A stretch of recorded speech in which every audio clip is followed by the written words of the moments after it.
Panibagong araw, panibagong biyahe na naman mga idol. Ngayong araw nga ibabiyahe na naman tayo kay Lala Moon. Tinanghali na naman tayo ng gising. Napakainit ng panahon ngayong araw. Napapasarap kasi yung tulog natin madalas mga idol dahil inuumaga na tayo minsan sa mga biyahe natin kay Lala Moon. Kaya tayo laging tinatanghali pag nabiyahe tayo mga idol. Mga idol, nakakuha kagad tayo ng booking silang papuntang Antipolo. Punta na tayo sa pick up location mga idol.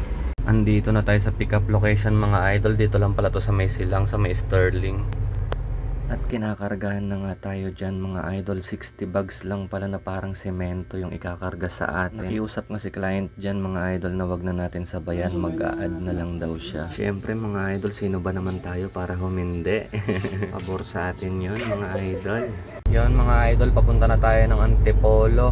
Kulang-kulang yung isang oras din pala tayo nagantay doon sa silang. Pero pumayag naman si client na mag-a-add na lang siya ng 200 sa waiting time. Kaya ito mga idol, sana hindi tayo abutin ng truck ban. Oras pa lang ngayon, 12:45 ng hapon. Dito na tayo sa drop off mga idol. Dito na tayo sa Antipolo. Medyo nag-aalanganin na nga tayo dyan mga idol dahil alas 3 pasado na ng hapon. Mata-truck ban na tayo dito sa Antipolo mga idol. Kailangan natin makalabas bago mag alas 4. Mga idol, nakalabas na tayo sa Antipolo. Tawakas mga idol, nakaligtas tayo sa truck ban. Mag-aalas 4 na mga idol. Dito na lang tayo mag-aabang ng ng booking dito sa may Gawing Pasig para ligtas tayo sa truck ban dito. At inabot na nga ng gabi mga idol. Hanggang ngayon di pa tayo nakakakuha ng booking pabalik ng Cavite. Gumapang na tayo mga idol. Andito na tayo ngayon sa may C6 mga idol.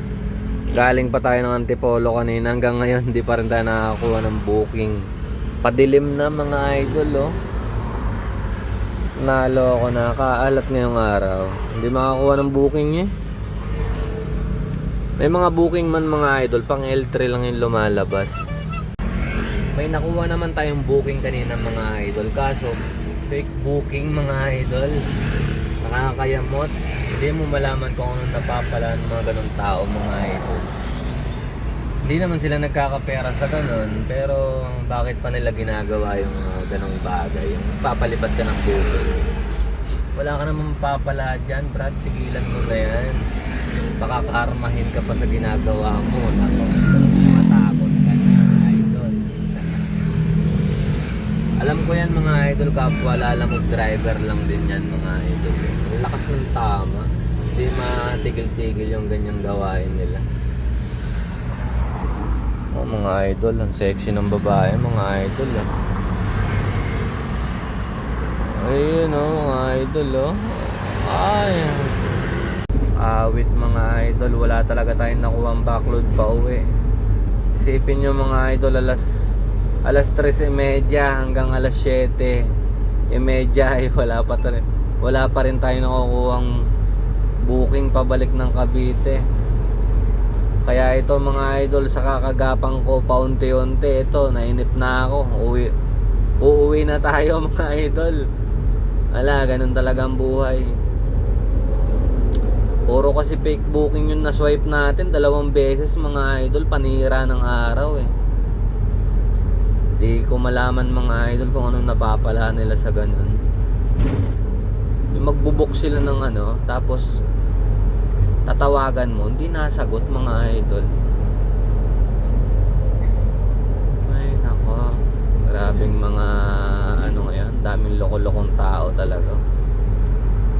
Sisirain lang yung biyahe mo. Pero okay lang mga idol, ganun talaga. Hindi naman tayo pwedeng magpaka-stress. Kumita pa rin naman tayo kahit papano sa isang biyahe lang natin. Buti binigyan tayo ng tip ni ma'am kanina ng 500 mga idol. Kahit papano, malaking bagay na yun. Yan mga idol, hanggang dito na lang ang ating video.